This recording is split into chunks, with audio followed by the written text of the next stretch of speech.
अस्सलामुअलैकुम, कैसे हैं आप सब। आई होप आप सब अच्छे होंगे। आज बनाएंगे डोमिनो स्टाइल ज़िंगी पार्सल। ये खाने में बहुत टेस्टी लगता है और बहुत ही सॉफ्ट, बहुत ही यमी सा लगता है। तो इसको घर पे ही बनाएंगे आज। चलिए इसके इंग्रेडिएंट्स देख लेते हैं। चलिए पहले डो बनाने के इंग्रेडिएंट्स देखते हैं। उसके लिए क्या चाहिए। उसके लिए लें 1 cup all purpose flour means maida, 1/4 teaspoon baking soda, half teaspoon baking powder, 1 teaspoon salt, 1 teaspoon sugar और 4 टेबलस्पून योगर्ट। ये थे डो बनाने के इंग्रेडिएंट्स। इन सब से डो रेडी होगा। अब स्टफिंग के इंग्रेडिएंट्स देख लेते हैं। स्टफिंग के लिए क्या चीज़ों की ज़रूरत है। उसके लिए लें 1/4 cup onion, 1/4 cup tomatoes, 1/4 cup capsicum green capsicum और 1/8 कप रेड कैप्सिकम और 1/4 cup paneer, 1.5 teaspoon red chilli flakes, 1.5 teaspoon oregano, 2 tablespoon chopped garlic और 1/4 कप टोमेटो केचप। अब इंस्टेंट पिज़्ज़ा सॉस बना लेते हैं। टोमेटो केचप में ऐड करते हैं ऑरिगेनो और चिली फ्लेक्स और इसको मिक्स कर लें। और ये देखिए इतनी जल्दी से ये इंस्टेंट से पिज़्ज़ा सॉस बन के रेडी हो गया है।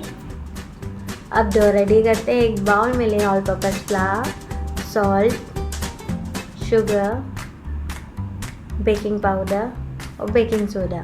इन सबको अच्छे से मिक्स कर लेंगे। उसके बाद ऐड कर देंगे योगर्ट। उसको भी इसके साथ मिक्स करेंगे और इसको अच्छी तरीके से गूंद लेंगे।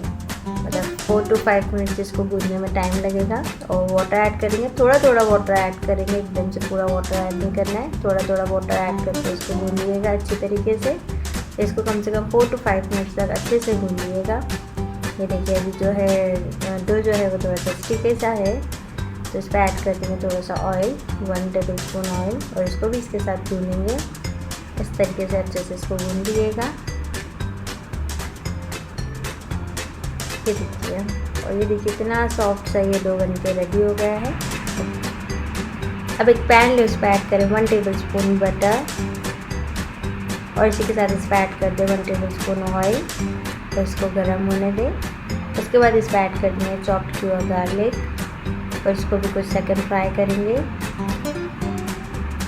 उसके बाद इस पर ऐड कर देंगे चॉप्ड किया अनियन और इसको भी 4 to 5 मिनट्स तक रोस्ट करेंगे। जब तक अनियन की स्मेल जो है वो चली नहीं जाती इतनी देर तक इसको रोस्ट करना है।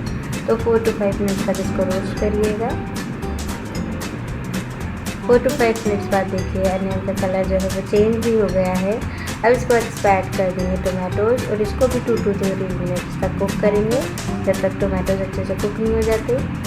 ये देखिए टोमेटोज जो है वो अच्छे से कुक हो गए हैं। इसके बाद इस पर ऐड कर देंगे ग्रीन कैप्सिकम और रेड कैप्सिकम और इसको भी 1 to 2 मिनट्स रोस्ट करेंगे।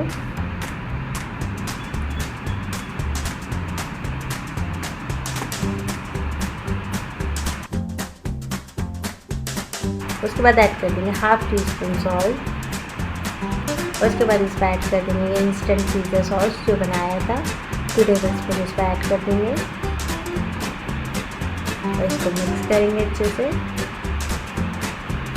फिर इसके बाद ऐड कर देंगे ये पनीर, इसको भी मिक्स करेंगे। ये देखिए इतनी जल्दी से ये स्टफिंग बन के रेडी हो गई है। इसकी अरोमा भी जो है वो बहुत ही अच्छी आ रही है।